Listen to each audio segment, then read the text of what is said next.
라오스의 사랑. 동양의 파리, 비엔찬의 향기. 곽구영.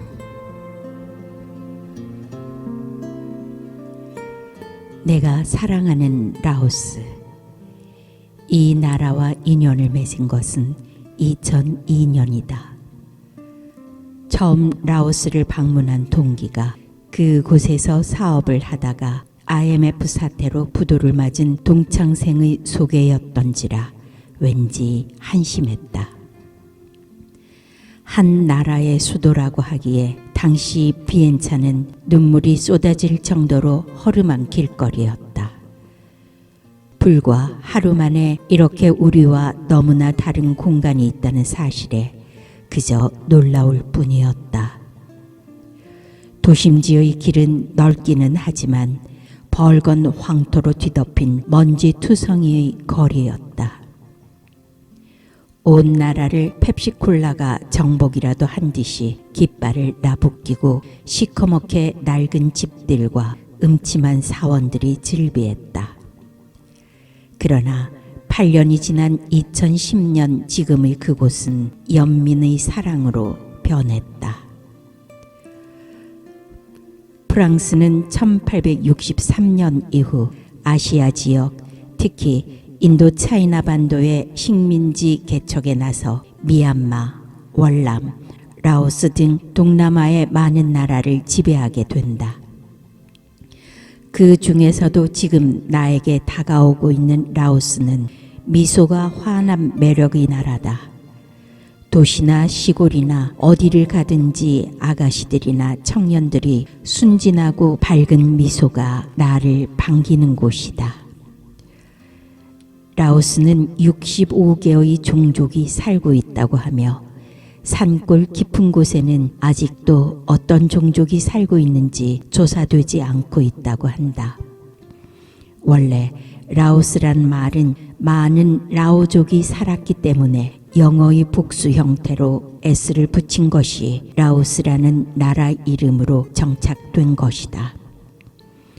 누구나 이 나라는 후진국이며 가난한 나라라고 생각하지만 그들은 전혀 그렇지 않다.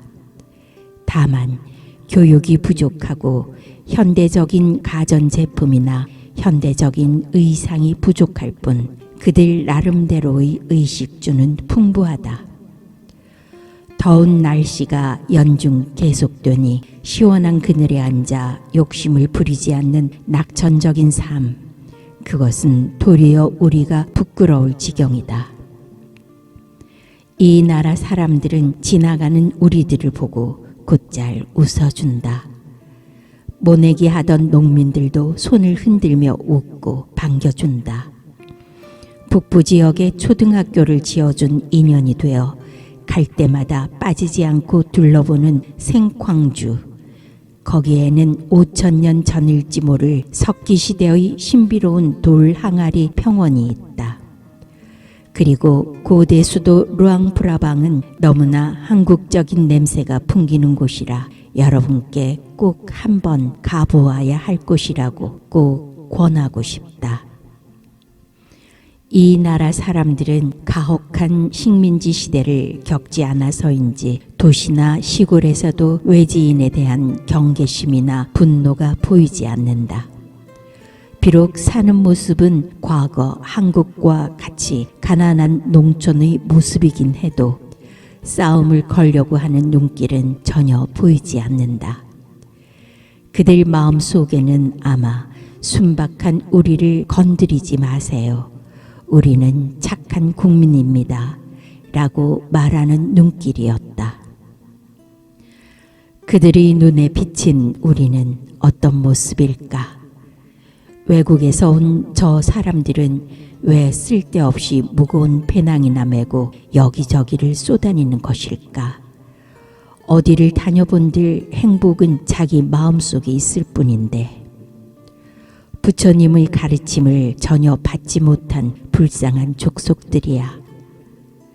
처녀들은 메콩강변 노천식당에 둘러앉아 동네 청년들과 웃음으로 이야기를 나누다가 조심스레 사진을 찍는 우리를 보고 손을 흔들어대며 까르르 웃어댄다. 나는 숨겨진 라오스 비엔찬의 모습이 보고 싶어 뒷골목을 둘러보기로 했다. 사람들을 만나보고 싶었다. 낡은 지붕과 시커먼 판자 담벼락이다. 구차스런 옷을 걸친 아줌마가 헛강 같은 집을 들락거리고 한 켠에는 어김없이 오토바이가 한 대 서 있다. 이 나라는 웬만한 도시 가정마다 오토바이가 꼭 있는 것 같다. 도심길에는 수많은 오토바이가 뒤에 여자친구를 태우고 내달리는 모습이 흔한데 아마 이 집도 그런 젊은 청년이 있나 보다. 골목 뒤편에는 꼬부라진 글씨로 간판을 붙였는데 그림을 그려두고 잠깐 영어로 설명을 한 것을 보니 화가의 집이란다. 속을 들여다보려니 문이 잠겼다. 옆집 아줌마는 손을 저으며 문이 닫혔다고 알려준다. 간판에 그려진 그림을 보니 현대 서양식 화가의 작품인데 이 나라에서는 상당한 수준인 것 같다. 사실 이 나라는 50년 가까이 프랑스의 지배를 받았으니 그 나라에 유학한 화가도 제법 있었을 것이고 실제로 내가 만난 사람들 중에도 고급 관리들이나 지식인들은 프랑스 유학파들이 상당수 있었다. 어떤 이유인지 모르겠지만 그는 매일 화실의 문을 닫고 있었다. 혹시나 언제 연락할 기회가 있을지 몰라 간판에 그려진 그림과 전화번호를 사진으로 찍어 두었다. 아마 그 화가도 멀리 시골로 숨어 있는 라오스의 모습을 만나러 갔을까, 외국으로 친구를 만나러 갔을까 알 수 없었다. 이 나라의 국화는 참파라는 나무의 꽃이다. 이름하여 독참파, 독은 꽃이라는 뜻이다. 전통 무용에도 자주 표현되는 참파 댄스는 그 향기에 취해서 꼭 한국으로 가져오고 싶었던 꽃나무다. 나는 이 나무가 가지를 꺾어 심어도 잘 산다는 말을 듣고 두어 가지를 꺾어 몰래 들여와 지금도 내 주말 농장 한켠에서 잘 살아있다. 이 꽃은 순박한 모양과 진한 향기로 어떤 사연인지 모르지만 사원이나 궁전에서만 심기로 되어 있다고 한다. 그러고 보니 시내 곳곳 사원에는 이 꽃나무가 심겨져 있었고 큰 것은 수백 년을 훌쩍 넘기는 아름드리 나무로 자라 하얗고 붉은 하트형 5개의 별 모양 같은 잎을 자랑하며 나에게 향기를 선물한다. 여름의 라오스에는 도시에는 참파꽃을 피우고 향기를 뿜어대고 있었다. 이 도시의 사람들은 여가를 어떻게 보낼까 궁금하여 뒷골목을 돌아보던 중 살짝 드러난 맨몸이 보인다. 호기심에 들여다보니 증기 대중탕이었다. 말하자면 우리의 대중 찜질방 격이었는데 판잣집 안쪽으로 들어가 보니 간판에는 1시간에 12,000깁, 우리나라 돈으로 약 1,500원 정도라고 적혀 있었다. 젊은이 늙은이 할 것 없이 남녀노소 더운 열대지방에서도 증기 목욕을 즐기는 진풍경이 매우 이채로웠다.